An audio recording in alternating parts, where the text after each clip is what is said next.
छात्रों, मैं हूं बाला साहब खड़के। मेरे इस ज्ञान वाहिनी चैनल पर आप सभी का स्वागत है। और आज हम देखने जा रहे हैं कक्षा 9वीं का 10वां पाठ रात का चौकीदार, और इसे लिखा है सुरेश कुशवाहा तन्मय जी द्वारा। सुरेश कुशवाहा जी का जन्म जबलपुर मध्य प्रदेश में हुआ था। यह कवि और लेखक दोनों ही रूपों में अपनी रचनाएं बनाते हैं। इनकी प्रमुख कृतियां देख लेते हैं। अक्षरदीप जलाएं, छोटों का दर्द, शेष कुशल है आदि।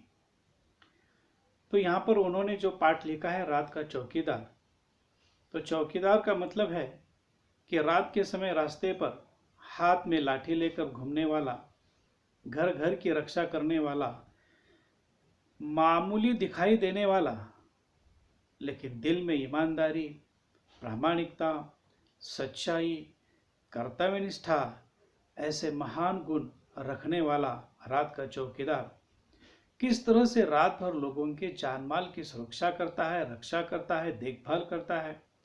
लेकिन समाज में दूसरी ओर एक वर्ग ऐसा भी होता है कि जो मुफ्तखोरी करता है, काम तो करवा लेता है लेकिन पैसा देने में मना करता है। यह प्रवृत्ति समाज के लिए घातक है, बुरी है। इसके प्रति जन जागरण करने का लेखक का उद्देश्य है। तो चलो आज देख लेते हैं रात का चौकीदार, और लेखक है सुरेश कुशवाहा तन्मय। दिसंबर जनवरी की हाड़ कंपाती ठंड हो, झमाझम बरसती वर्षा या उमस भरी गर्मी की रातें। हर मौसम में रात 12 बजे के बाद चौकीदार नाम का यह निरीह प्राणी सड़क पर लाठी ठोकते, सीटी बजाते, हमें सचेत करते हुए कॉलोनी में रात भर चक्कर लगाते रोज सुनाई पड़ता है। हर महीने की तरह पहली तारीख को हल्के से गेट बजाकर खड़ा हो जाता है। साहब जी पैसे। कितने पैसे? वह उससे पूछता है।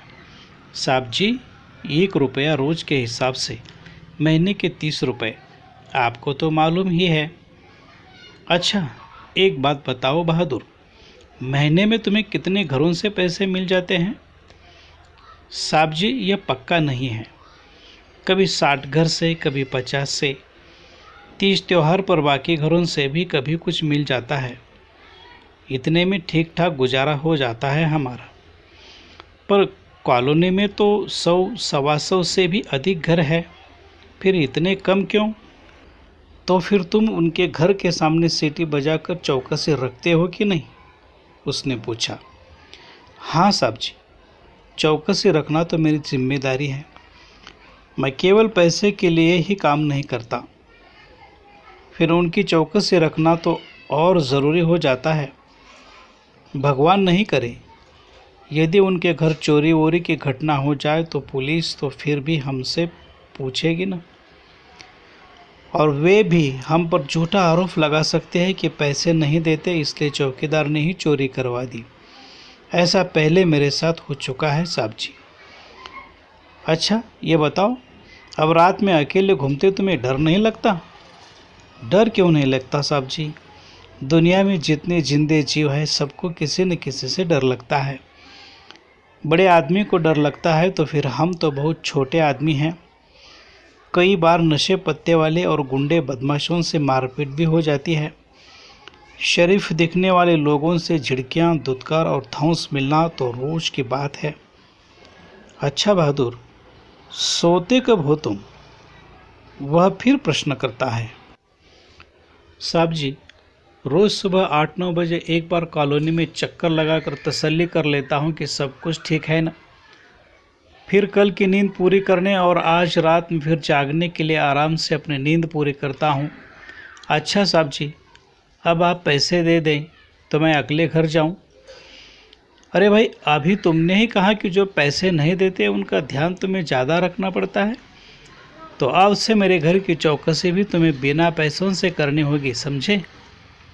जैसे आपकी इच्छा साहब जी। और चौकीदार अगले घर की ओर बढ़ गया।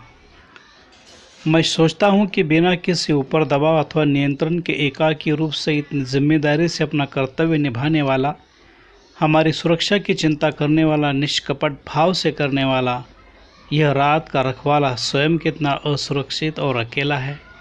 मैं रात भर ऊहापोह में रहा, ठीक से नींद भी नहीं आई। सवेरे उठने तक मैं निर्णय ले चुका था। मैंने चौकीदार को बुलाया, उससे कहा, मेरे घर की चौकसी करने का तुम्हें पूरा मेहनताना मिलेगा। चौकीदार ने सलाम किया और चला गया। मैंने चैन की सांस ली और उसके प्रति श्रद्धा बढ़ गई। प्रिय छात्रों, अगर आपको यह वीडियो पसंद आता है तो लाइक कीजिए, शेयर कीजिए और सब्सक्राइब कीजिए। धन्यवाद।